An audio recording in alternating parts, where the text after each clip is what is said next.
Haleluya, puji Tuhan. Selamat pagi Bapak, selamat pagi Tuhan Yesus. Selamat pagi saudara-saudara yang terkasih dalam kasih Tuhan. Mari kita sama-sama datang di hadirat Tuhan, menyembah dan memuji namanya. Haleluya Tuhan. Syukur kami naikkan kepadamu Tuhan.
Terima kasih Bapak buat setiap naungan sayap-Mu buat hidup kami.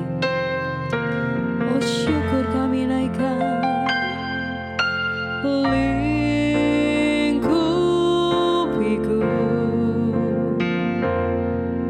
dengan sayap-Mu.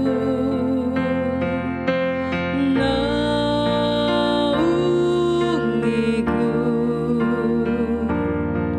dalam kuasa-Mu. Di saat badai bergelora, ku akan terbang bersama-Mu. Bapa, Kau Raja atas semesta. Ku tenang sebab Kau Allahku. Di saat badai bergelora, ku akan terbang bersama-Mu. Bapa, Kau Raja atas semesta. Ku tenang sebab Kau Allahku. Ku tenang sebab Kau Allahku. Ku tenang sebab Kau Allahku.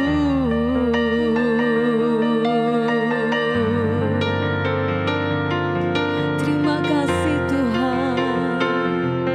Terima kasih Yesus. Terima kasih Roh Kudus. Haleluya, haleluya.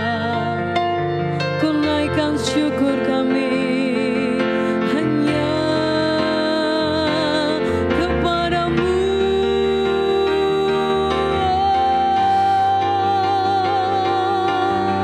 Allah yang mulia, Kau sumber kekuatan hidup kami Tuhan. Terima kasih Yesus, perlindungan-Mu.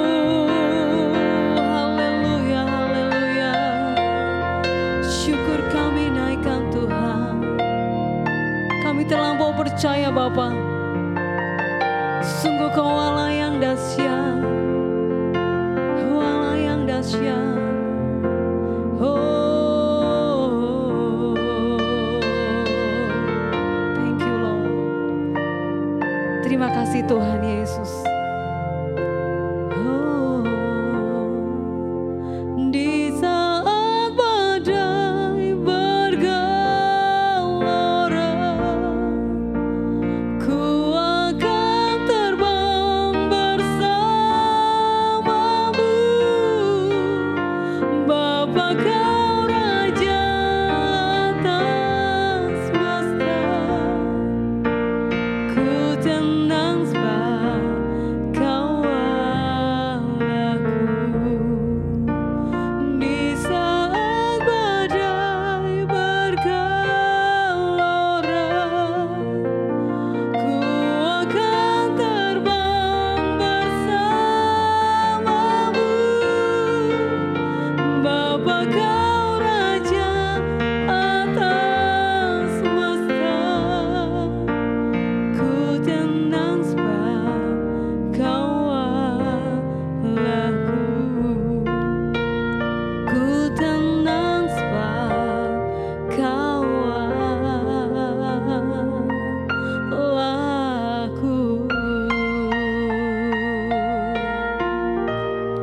syukur kami naikkan kepadamu Tuhan. Haleluya. Engkau Allah yang perkasa. Engkau Allah yang memberikan kekuatan buat hidup kami Tuhan. Ajar kami menghitung hari-hari ini Tuhan.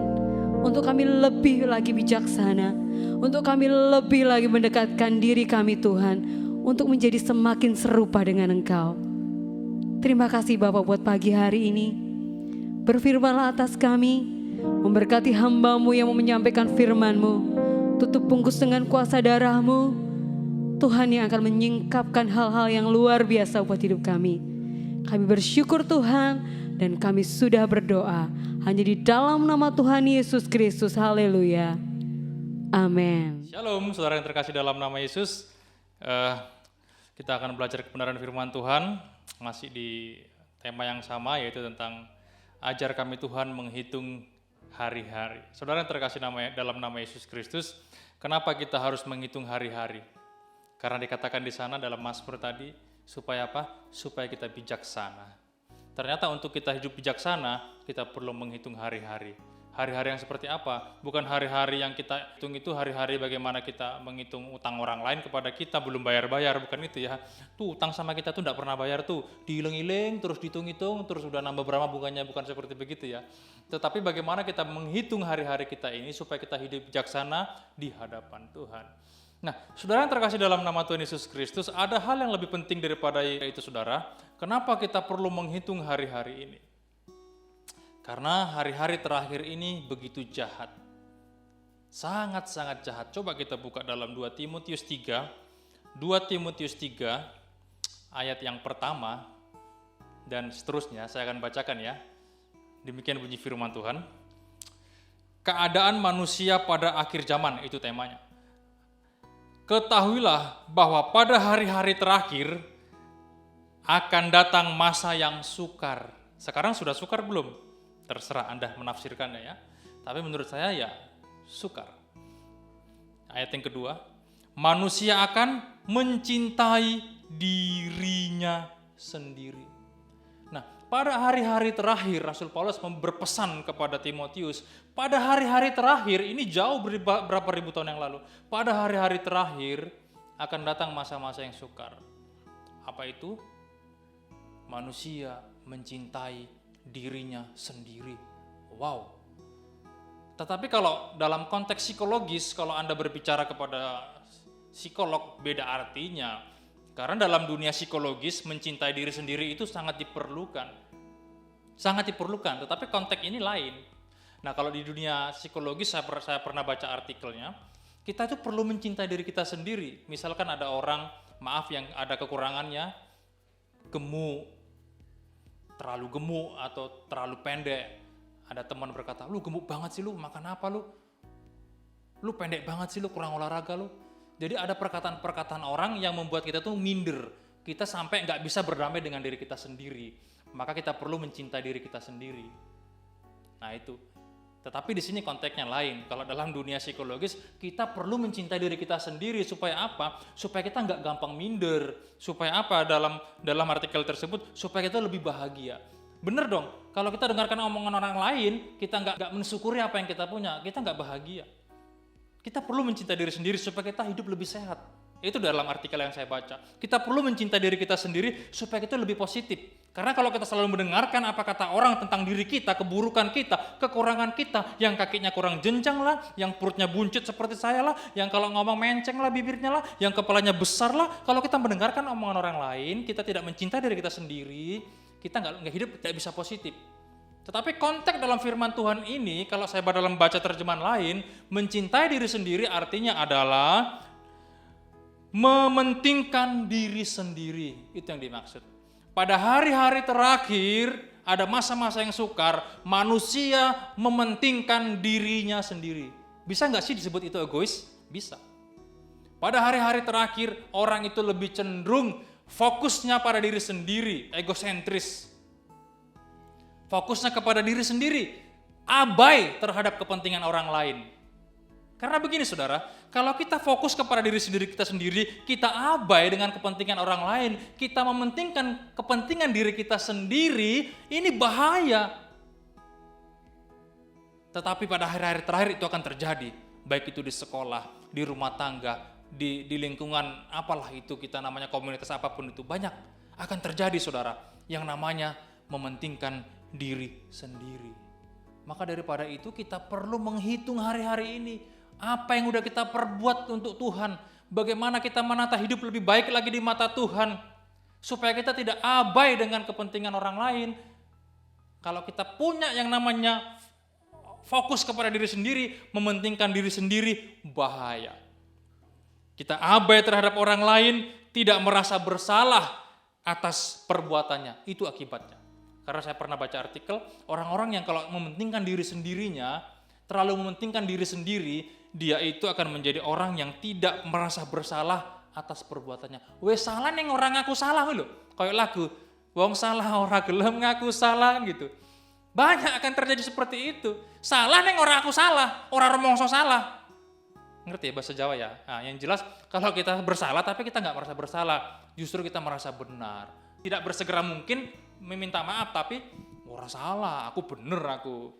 Nah itu. Orang kalau mementingkan diri sendiri, menurut artikel yang saya baca, dia tidak merasa bersalah atas perbuatannya. Terus tidak peduli dengan kondisi orang lain. Itu. Pada hari-hari terakhir akan seperti itu. Nah ini menjadi satu bahan review kepada kita supaya kita bisa menata hidup lebih baik lagi, menghitung hari-hari ini sehingga sampai kita itu bijaksana dalam hidup ini, menata hidup bijaksana. Tidak mementingkan diri sendiri. Karena kalau kita mementingkan diri sendiri, yang ketiga, enggan menerima kritik. Wow. Itu loh. Hari-hari terakhir akan ada orang seperti itu, susah dikritik, angel, batu. Dikritik enggak mau. Udah kalau begitu dikritik, itu rambut bisa berdiri, kepala bisa membesar, mata bisa tajam, hati bisa dongkol sekali. Ada orang-orang seperti itu, ada. Kenapa? Dia egosentris, mementingkan kepentingan diri sendiri. Yang ini orang, pokoknya ini programku lebih bagus, anuku lebih bagus.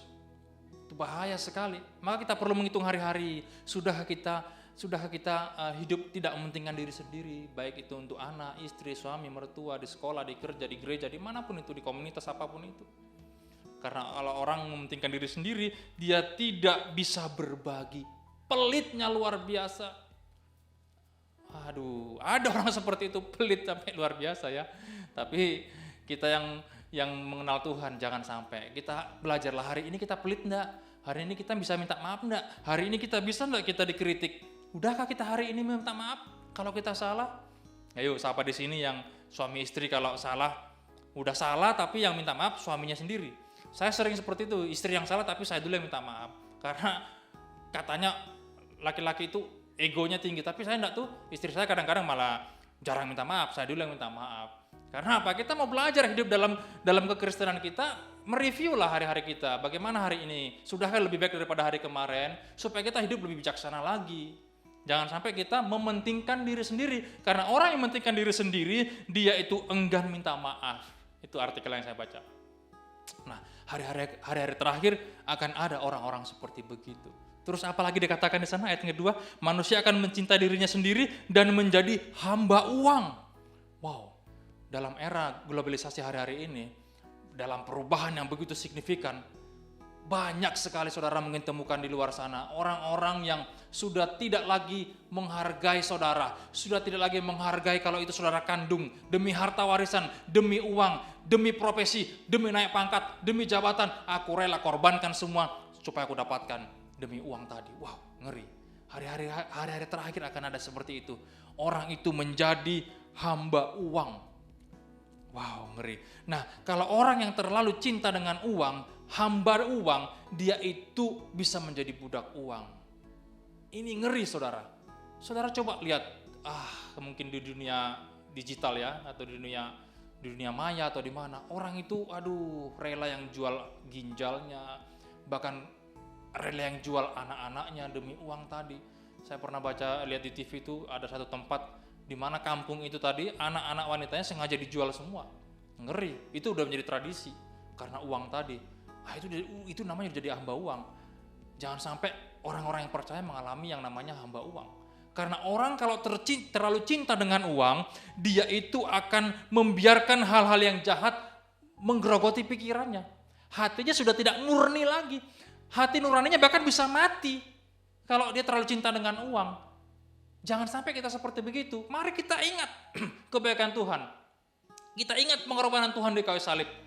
Bagaimana kita harus menata hidup, menghitung hari-hari ini lebih baik lagi, sehingga kita hidup lebih bijaksana. Dan ini kita regenerasikan kepada anak cucu kita nantinya. Setiap kita duduk, bangun, kemanapun kita pergi berserta dengan keluarga kita, kasih tahu nilai-nilai positif dalam Alkitab. Jangan kasih tahu nilai-nilai yang lain di luar sana. Selalu ajarkan tentang Alkitab. Selalu kalau anak saya itu mau tidur, papa ceritain dong Yunus, ceritain dong ini. Kalau nggak ceritain nangis. Tapi kadang-kadang minta ceritain yang lain. Aduh, ngapain cerita yang lain, itu tidak penting, cerita Alkitab aja. Mari kita turunkan nilai-nilai positif kepada anak kita, anak cucu kita nantinya. Supaya jangan nilai-nilai yang lain. Apalagi kalau tentang masalah uang, jangan. Kalau kita terlalu cintakan uang, iya aduh, tapi hari-hari akan terjadi seperti itu.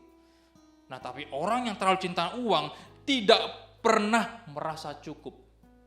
Wow, ngeri sekali. Tidak pernah merasa cukup. Saudara lihat di TV itu, orang terkenal, YouTuber terkaya mungkin bisa cerai kok. Orang-orang hebat sekalipun bisa, itulah gara-gara uang tadi, ngeri.